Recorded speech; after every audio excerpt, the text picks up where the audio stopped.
বাংলার শিল্পে এবার উজ্জ্বল সাফল্যের ছবি। চলতি আর্থিক বছরে দেশের জিডিপি বৃদ্ধির হার যেখানে 7.3%, সেখানে বাংলার হার প্রস্তাবিত 10.5%, অর্থাৎ গোটা দেশে শীর্ষস্থানে রাজ্য। গত 4 বছরে ক্ষুদ্র ও মাঝারি শিল্পে বাংলায় এসেছে প্রায় 1.25 লক্ষ কোটি টাকার বিনিয়োগ, যার বড় অংশ তথ্য প্রযুক্তি ও উৎপাদন খাতে লগ্নি হয়েছে।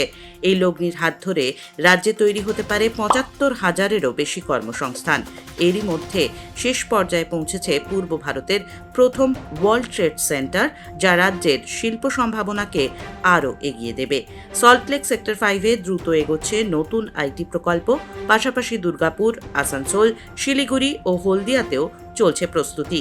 এখনো পর্যন্ত বাস্তবায়িত বিনিয়োগের অঙ্ক 42,000 কোটি টাকা, পুনরুজ্জীবিত প্রকল্পে আরও 23,000 কোটি, আর ভবিষ্যতে লগ্নির সম্ভাবনা প্রায় 4 লক্ষ কোটি টাকার। বাংলার শিল্পের এই সাফল্য শুধু অর্থনীতির নয়, এ রাজ্যের ভাবমূর্তিকেও আরও উজ্জ্বল করছে। আর এই সাফল্যের পেছনে রয়েছে রাজ্য সরকারের শিল্প বান্ধব নীতি, এমনটাই মত শিল্প বিশেষজ্ঞদের।